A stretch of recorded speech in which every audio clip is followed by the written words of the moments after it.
Amis téléspectateurs, bonjour. Vous êtes sur le plateau de Face à l'Afrique. Face à l'Afrique aujourd'hui, nous allons aborder un sujet important concernant les diplômes. Les diplômes africains valent-ils quelque chose?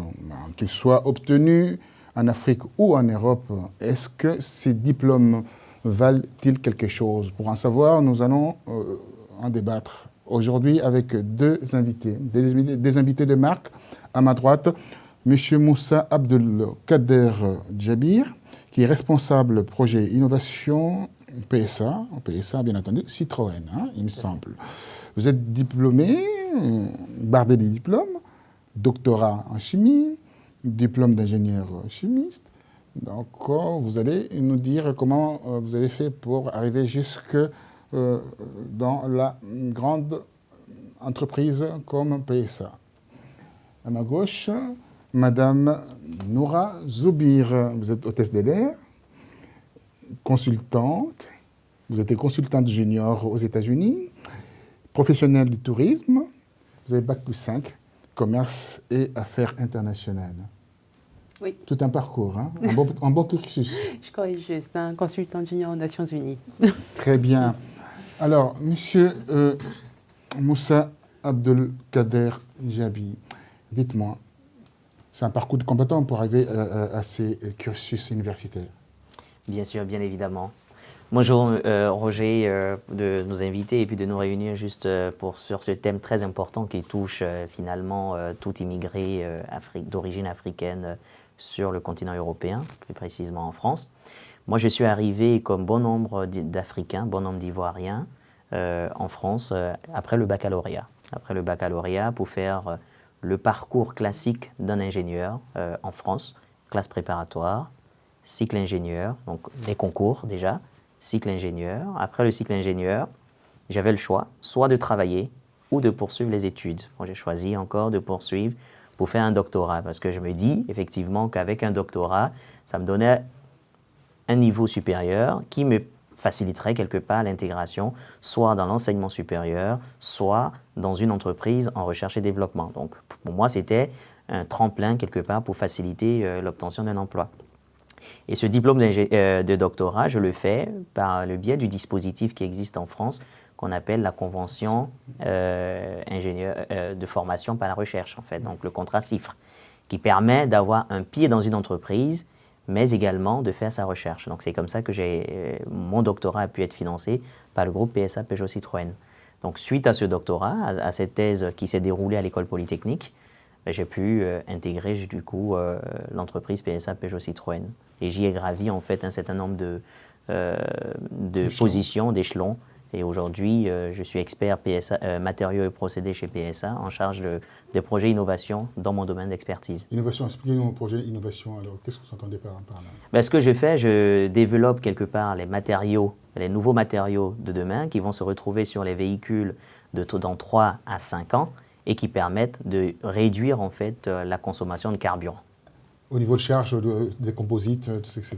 Les composites, par exemple. Par exemple, ce sont de nouveaux revêtements qu'on peut déposer. Ça peut être des nouveaux matériaux tels que les composites, ou ça peut être le lubrifiant, par exemple, avec une composition mieux raffinée, ce genre de choses, qui permettent justement aux consommateurs de voir en fait l'influence du transport en fait beaucoup plus faible sur sa poche, en fait, on va dire. Alors, Madame Zoubir, pouvez-nous nous expliquer votre parcours? Pour une jeune femme, c'est souvent compliqué d'avoir un parcours assez éloquent. Alors, pour ma part, en fait, j'ai fait des études supérieures universitaires. Donc, j'ai l'ancien DESS, aujourd'hui Master 2 en commerce et affaires internationales, qui m'a permis ensuite de faire mon stage aux Nations Unies à Genève, d'abord à la CNUSED. Et à partir de là, donc, j'ai eu plusieurs missions de consultante auprès de la FAO à Rome, et puis également un projet commun entre l'ONUDI et la CNUSED, toujours à Genève. Par la suite, donc, je me suis orientée dans la finance. Donc, j'étais gestionnaire financière en France et en Angleterre. Puis dans une fondation en Suisse, et ensuite c'est à partir de là. Non. Ça va faire mal les oreilles de certaines personnes. Alors, Et puis ensuite, j'ai changé complètement de parcours, hein, c'est-à-dire d'orientation. J'avais besoin en fait d'être au plus proche des réalités et mes compétences donc en développement, j'ai préféré les transférer dans le tourisme durable. Donc j'ai d'abord commencé en Algérie du Sud. Trekking. Voilà, donc dans le trekking en effet. Donc d'abord à monter une structure dans le sud algérien et ensuite à collaborer avec différentes agences de trek au Moyen-Orient. Et les aléas politiques m'ont amené à revenir en France. Donc actuellement, oui, je suis hôtesse de l'air, comme vous l'avez précisé. Hôtesse de l'air. Alors, quand on regarde votre parcours, pardonnez-moi, pas chaotique, en dents de scie. Alors, on peut se dire qu'il y a tout un parcours des combattants pour arriver à avoir un travail stable, pour une femme aussi d'ailleurs. Alors, oui. Tout à l'heure, nous parlions en fait de la formation de monsieur. Donc, c'est très bien. Il a eu la chance en fait d'avoir pu le faire en partenariat avec une entreprise. Pour ma part, déjà, il faut savoir, quand on rentre aux Nations Unies en tant que stagiaire, ce n'est pas un programme très reluisant puisque vous n'êtes pas payé. Il y a également, en fait, des conditions ensuite pour pouvoir rejoindre l'organisation. De mémoire, normalement, il fallait 46 mois. Ça a été un souci. Alors, pour ma part, j'ai eu la chance d'être stagiaire pour mon école, mais consultante pour les Nations Unies. Donc, je n'étais pas confrontée directement à ces problèmes-là. Mais qui dit consultante dit également contrat précaire. Oui, aux Nations Unies également, il y a les contrats précaires. Vous pouvez être consultante à $0 comme un consultant à $10 000 par mois. Donc, en effet, il faut s'accrocher. Pour ma part, je travaillais à l'époque dans les programmes de développement local, mais toujours avec une partie, ce qu'on appelait la trade finance, ce qui m'a amené donc à travailler en banque, mais ce n'était pas le grand épanouissement en banque. Donc voilà pourquoi je suis retournée vers le développement et au fur et à mesure, j'ai affiné le type de développement que je voulais faire, à savoir au plus proche des populations sahariennes et moyen-orientales. Mais la mort d'un âme, vous avez choisi ces départements parce que vous ne pouvez pas... Pour être sincère, des débouchés en fait qui correspondent en fait par rapport à votre cursus, ce que je peux comprendre en fait en réalité. Alors pour être sincère avec vous, c'est vrai que mes études, je les ai beaucoup aimées. C'était très intéressant de travailler aux Nations Unies, vous travaillez avec des personnes venant d'horizons différents, mais je me souviendrai toujours d'une discussion avec l'une de mes collaboratrices camerounaises qui était à l'époque encore consultante, qui aujourd'hui est fonctionnaire. Et c'est vrai qu'être consultante à 23 ans aux Nations Unies, c'est peut-être pas non plus le meilleur moyen de commencer. Il vaut mieux se frotter aux réalités.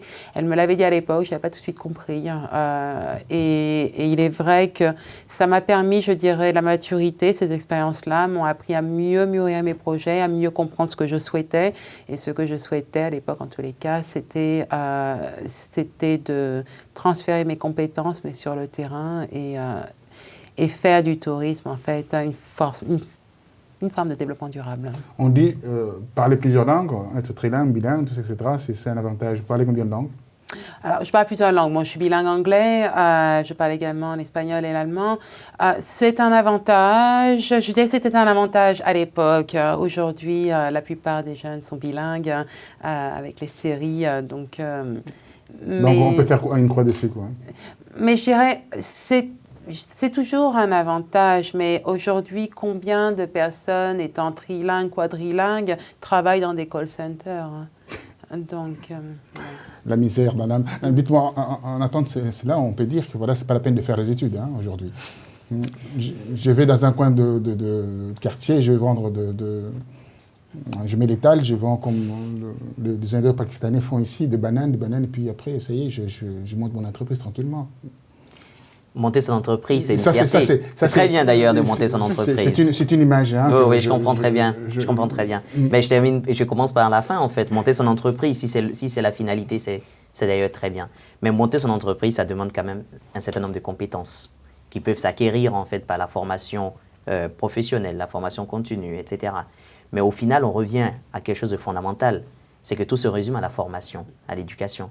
Donc, il devient indispensable à partir de ce moment-là de dire que les études ne sont pas inutiles. Elles servent forcément parce qu'elles permettent, quoi qu'il en soit, d'acquérir un certain nombre de compétences qui pourront nécessairement ou de façon obligatoire de toute façon à un moment donné servir dans son activité future, que ce soit pour avoir un petit commerce ou que ce soit pour avoir une grande entreprise. Maintenant, la réalité, elle est nette. Quand on est originaire d'Afrique ou en tout cas immigré... Alors, on rentre dans le vif du sujet. Voilà. Quand on est originaire d'Afrique, il y a deux typologies de personnes. Vous avez les primo-migrants et vous avez aussi des personnes qui sont elles-mêmes directement nées ici. Mais l'observation que je fais, moi, après plusieurs années, une dizaine d'années maintenant en France, c'est que la difficulté d'intégration, elle n'est pas chez les primo-migrants. Elle est surtout chez les enfants, en fait, des personnes de la deuxième génération, très souvent. Qui se résume en fait à ce que vous dites, peut-être né des frustrations que les parents ont pu connaître parce qu'ils n'ont pas pu être intégrés dans la société, donc ils se disent justement à tort que ça ne sert à rien d'aller à l'école au final, parce que aller à l'école ne permettra pas forcément nécessairement de déboucher vers de l'emploi. Et quand tu vois son grand frère, l'exemple, le grand frère reste au lit jusqu'à midi, et puis le soir il ramène un paquet d'argent à la maison. Et qu'est-ce qu'on peut penser en voyant sa sœur qui est bardée des diplômes, n'arrive pas à trouver un travail, on peut se poser des questions par rapport à ça. Bien évidemment, bien évidemment. En revanche, quand vous prenez les personnes qui arrivent avec la vocation finalement de faire des études et qui y arrivent, vous avez également certaines personnes qui, quand elles sont bien orientées, finissent par faire les choix, parce que c'est des choix, c'est assez stratégique finalement. Quand on est étudiant étranger en Europe, il faut arriver à faire les choix. Moi, je me rappelle quand j'étais en cycle ingénieur, en deuxième année de cycle ingénieur, avec mes copains à l'école de chimie à Lille, une promotion d'une centaine d'élèves avec 2-3 personnes d'origine africaine, on se dit, au terme de la troisième année, qui trouvera du travail? Est-ce que j'aurai du travail moi ou qu'est-ce qu'il faut que je fasse en plus pour pouvoir espérer rentrer dans la compétition? Et c'est en ce moment que je me dis, vous avez quelques mois de stage en première année, quelques mois de stage en deuxième année, peut-être que si je me différencie par le nombre de mois ou d'années d'expérience, ça fera le tout. Mais dites-moi, quand on revient avec un diplôme africain, souvent les Africains font cela, ils terminent les études en Afrique, ils disent voilà, bon, je vais continuer les études en Europe, ou aller chercher du travail. Comme on dit maintenant, il y a l'immigration choisie, l'immigration sélectionnée. On se rend compte d'une cette chose à travers le dernier rapport de l'UNESCO. On dit que l'enseignement est tiré vers les bas. Alors quand on voit un ingénieur arriver ici, on se dit, mince, mais il n'a pas la maîtrise, il n'a pas la matière. Vous répondrez par rapport à cela, parce qu'il n'y a pas de laboratoire là-bas, il n'y a pas de zone expérimentale pour pouvoir, bien entendu, mettre au profit de ces diplômes. Comment on peut trouver du travail avec de tels diplômes et puis avec de tels rapports pour descendre, en fait, tuer dans l'œuf, en fait, des gens qui veulent immigrer en Europe? Alors, pour ma part, moi, j'ai fait mes études en France. Bon, par contre, comme je vous ai dit, j'ai fait mon stage donc, à Genève. À l'époque, il y avait une école qui, aujourd'hui, a changé d'appellation. C'était l'IED, l'Institut de développement donc, CID à Genève. Et j'avais justement beaucoup de camarades africains. Nous habitions tous dans une résidence universitaire. Et la plupart, en effet, donc, venaient de différentes contrées, Niger notamment, du Togo également, Cameroun. Avec un bon niveau? Avec un très bon niveau. Simplement, il fallait refaire ses preuves. Mais ça, vous le découvrez. Alors, je l'ai découvert pour eux parce que certains étaient en effet vers les diplômes et également avec une très bonne expérience derrière. Mais je dirais que ça, nous le vivons également, nous, Français, lorsque nous allons à l'étranger. Je vais aborder. Voilà, complètement. Et c'est parce que c'est vrai qu'on a beaucoup parlé aussi du Canada comme étant l'Eldorado pour les francophones. Il faut savoir, quand vous arrivez au Canada, malgré que vous ayez vos diplômes et votre expérience professionnelle, on va vous demander de tout refaire. En tous les cas, pas de tout refaire depuis le début, bien entendu. Parce qu'on ne croit pas ces diplômes français ou bien du africain, enfin non, tout cela. Ou bien parce que vous êtes un peu maths, un peu basané. Non, je ne pense pas que ça a à voir avec la morphologie des gens. Mais souvent, c'est cela. Donc, les délits faciès au niveau de diplôme, on les voit. Alors, oui, certainement, Dans certains cas, mais en tous les Dans cas... plusieurs cas, d'ailleurs. Oui, mais pour le cas que je parlais du Canada, ce n'est pas tout à fait ça. C'est tout simplement qu'on a besoin d'être rassuré par des références nationales. Donc, tant que vous n'avez pas de référence nationale, pour l'instant, vous êtes un inconnu. Et l'inconnu, on en a peur. Hein. Donc, il va falloir faire ses preuves. Maintenant, en Angleterre, alors, c'est autre chose. On vous prend par rapport à vos compétences, vos capacités. Ça, c'est vrai. C'est vrai, je l'ai vécu à Londres. Je travaillais pour une personne qui portait son foulard puisqu'il était sikh. Nous avions en fait dans la salle de trading donc des personnes avec leur foulard musulman. Nous avions également des kippas. Ça ne pose aucun problème. Ça ne posait aucun problème. L'important c'était les compétences que chacun ramenait. Et pour ma part, j'avais pu rentrer sur un poste avancé dans cette société donc basée à la City. Et je pense que c'était la première fois, c'était même assez impressionnant puisque je venais déjà de faire une première expérience en France où le poste était à calibre moyen et on m'a propulsée sur des responsabilités que je n'aurais jamais eu en France parce que comme monsieur qui a fait des choix stratégiques pour ses diplômes, comme il disait, il faut faire des choix bien avant. Pour ma part, j'ai pris la voie universitaire, mais il est vrai que on reste quand même sur les comportements d'élite en France. La France, elle est élitiste. La France choisit ses leaders, choisit ses gens. En choisissant ces gens, bien entendu, il y a des quotas. On a remarqué, quand on veut s'inscrire quelque part, à la fac de médecine, etc., il y a le quota par rapport aux Africains de 10% ou 7%. Écoutez, on ne vous veut plus, même si vous entrez, on fait de la sorte de vous faire redoubler, tout, etc. On redouble une fois, après on vous vire, on vous met ailleurs. Alors mais vous savez comment ça se passe. Je suis un peu cru par rapport au niveau de mes propos. Hein. Oui. Pardonnez-moi.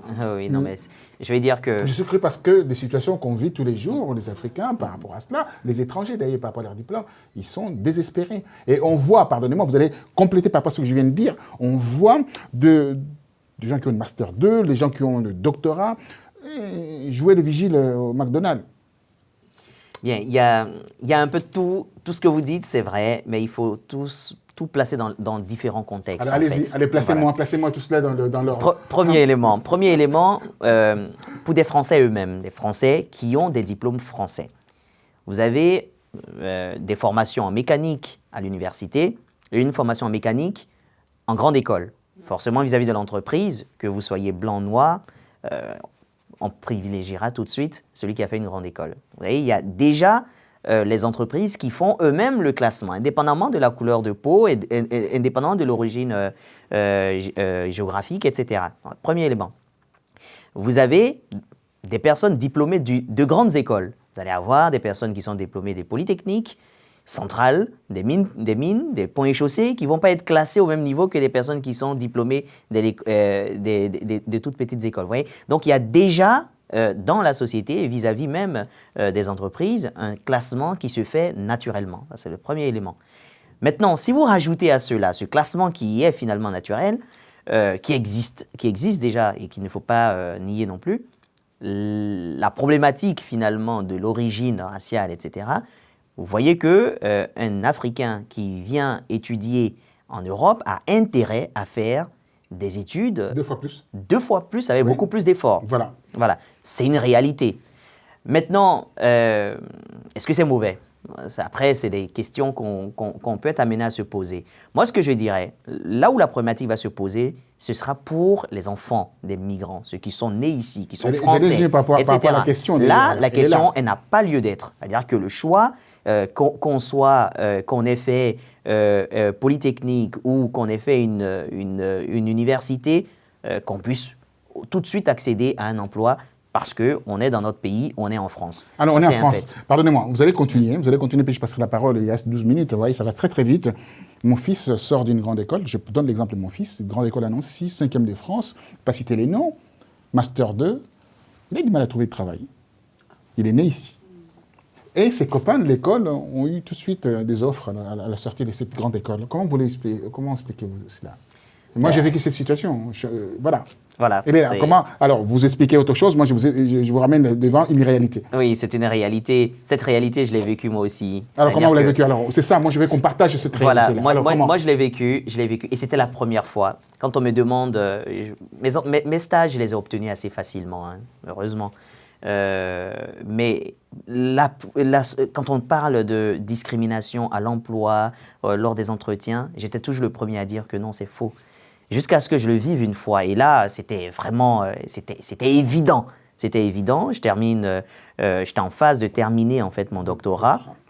Et je pars dans une grande société française de l'industrie chimique. Et qui vous gardez Voilà, où je fais un entretien, je passe l'entretien, tous les entretiens RH, etc.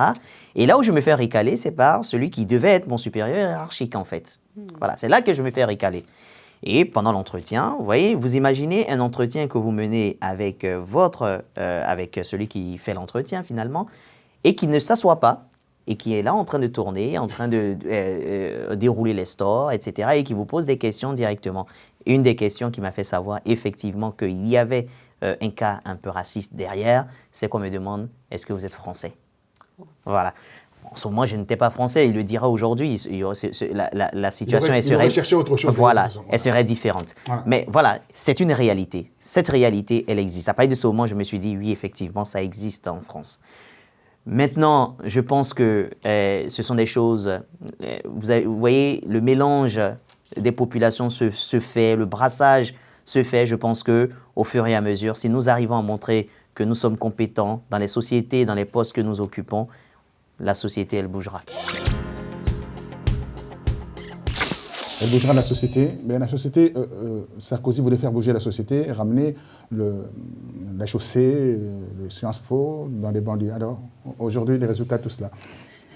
Je suis contente qu'il ait cette ramener ça dans les banlieues parce que moi, personnellement, quand j'ai fait mes études, pour ma part, on ne nous parlait absolument pas des grandes écoles. Vous aviez juste un entretien éventuellement, si vous vouliez, avec une conseillère d'orientation qui, je me souviens à l'époque, qui me disait « Vous aimez l'actualité ?» « Oui, soyez journaliste. » sans donner plus de détails. Donc en fait, malheureusement, je dirais encore aujourd'hui, soit vous avez au sein de votre famille, et ça je le vois également par rapport à mes amis qui coachent un peu leurs enfants dans le choix des études, soit vous êtes quelqu'un, je dirais, qui a été touché par la grâce, donc vous savez pertinemment ce que vous voulez. Est-ce que vous besoin d'être touché par la grâce ou faire valoir ces diplômes? C'est la question, c'est situé à ce niveau-là. Alors, surtout des diplômes obtenus ici en France par les Africains, c'est des diplômes français. Comme vous a dit votre invité, en effet... Kader, voilà. Excusez-moi. Moi aussi, j'ai toujours dit non. Moi, je me voyais comme française. Enfin, je me vois... De toute façon, oui, je suis à la fois française et africaine. Mais j'ai souvent désemparé, je vous sens un peu là. Non, mais j'ai souvent dit... Ça m'a touché ce qu'il a dit. J'ai également toujours effusé le thème... parce qu'on n'a pas la même couleur, parce qu'on n'a pas les mêmes cheveux. Mais il y a un délit de sale gueule quand même à partir du moment où on va chercher quelqu'un dans la banlieue. Je l'ai vu après dans d'autres situations. Alors bien entendu, heureusement, ça ne m'a pas toujours desservi. Parfois, justement, ce qu'on cherchait, c'était une différence. Quelqu'un qui avait justement eu de l'expérience ici et là. Un peu l'exotisme, en fait. C'est un peu dangereux, ça aussi, ça. Vous ne trouvez pas? Si. Mais ce que je veux dire par là, oui, il ne faut pas cacher le fait que moi, on me l'avait dit assez tôt, il faudra que tu en fasses beaucoup plus que les autres. Que les autres. Mais on peut observer aujourd'hui, quand je suis allé en Afrique, et je suis resté 2 ans en Afrique, de 2005 à 2007. J'étais chasseur de tête en fait en Afrique pour une grosse société, je ne vais pas citer le nom ici. J'ai reçu pas mal de gens, donc on appelle de diplômés en licence. Licence en RDC, c'est bac plus 5. D'accord. Hein? Donc après mes graduats, 2e, 3e, et après 2 licences. Hein? Donc ça fait bac plus 5, hein? Donc en master 2.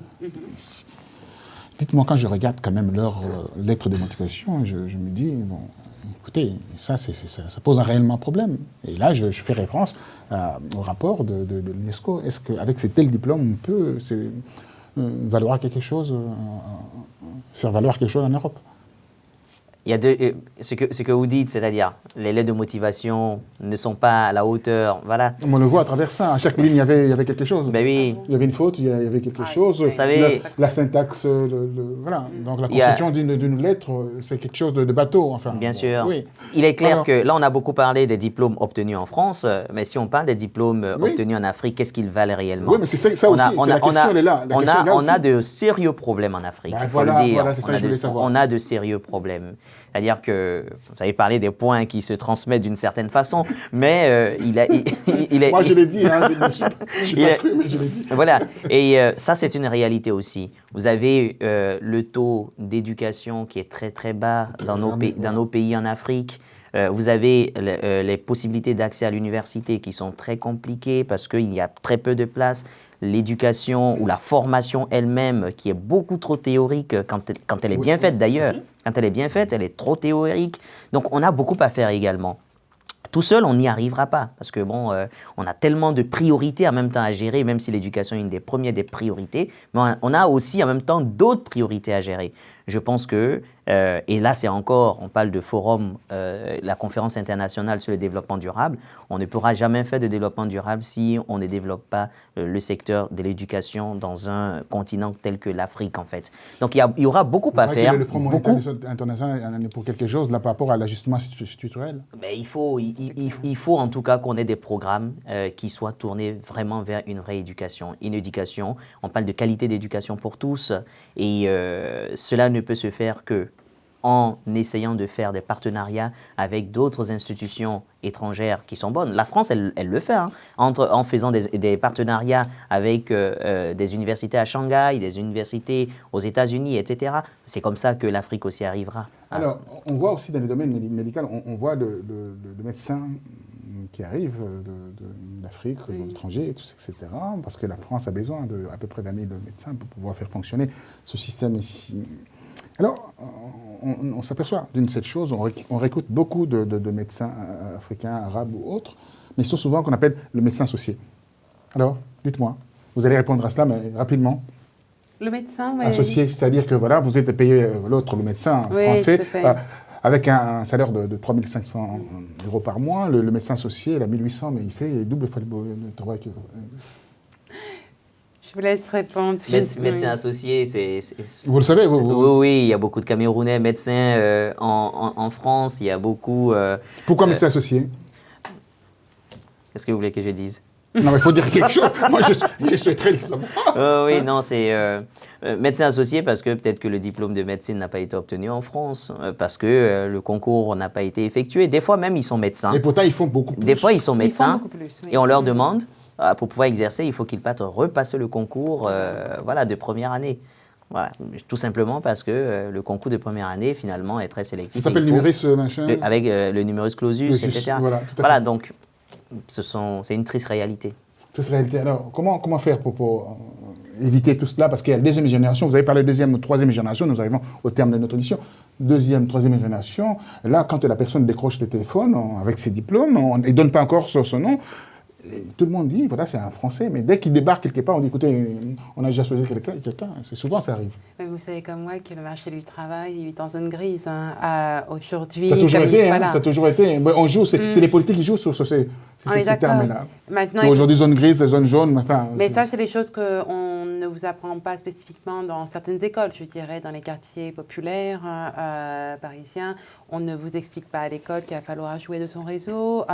Donc, il faut résoudre. Mais dès l'école, mais sauf que j'en ai également pâti. Moi, j'étais là pour étudier, pas pour faire mon réseau, mais c'est bien plus tard, lorsque généralement les écoles de commerce font un bac plus 4 et ensuite nous rejoignent en DESS. Et c'est là où je me suis rendu compte que nous sommes sur deux mondes différents. J'avais un camarade qui avait fait toutes ses études en faisant ses stages chez Alcatel, chez une entreprise, et il savait déjà à la fin de son DESS où il allait être embauché. Simplement, il a ramé pendant le DESS. Il a dit « Je n'ai jamais autant travaillé que pendant cette année de DESS ». Pourquoi? Parce qu'on vous met bien dans la tête que ce qui va être très important, c'est votre réseau. Votre réseau, c'est... Votre réseau. Alors, l'Africain n'a pas de réseau. Il doit en avoir. Il doit chercher son réseau. Fait des défauts.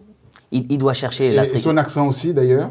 Ah, mais il faut qu'il apprenne à parler aussi. Il y a des cours de diction. Voilà. Et voilà. Non, mais c'est vrai, il doit chercher son réseau. Donc il a beaucoup de défauts, l'Africain, en fait, en réalité. Il n'a pas de défaut. Mais moi, Il est noir, donc déjà, c'est déjà compliqué. Hein? Moi, ce que je vais dire, Non, c'est mais il est noir, il est compliqué quand même. il est noir, c'est vrai. Mais il n'est pas toujours noir parce qu'il peut être du Maghreb aussi.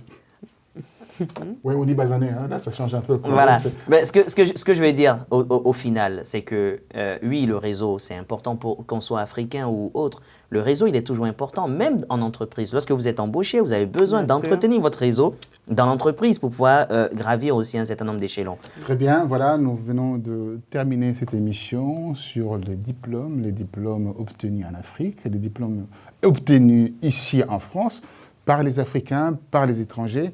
C'est qu'on appelle les diplômes au rabais. Et on le voit au niveau du marché du travail, quand les gens sortent de grandes écoles, même des grandes écoles d'ici, ils ont du mal à trouver du travail. Un parcours de combattant, mais extrêmement terrible. Il n'y a pas une certaine stabilité. C'est qu'on peut dire aujourd'hui à la France essaie de réconcilier avec la première, la deuxième, la troisième génération et d'oublier ces côtés raciaux, afin d'avoir une France forte. Je vous dis merci, à très bientôt. Au revoir.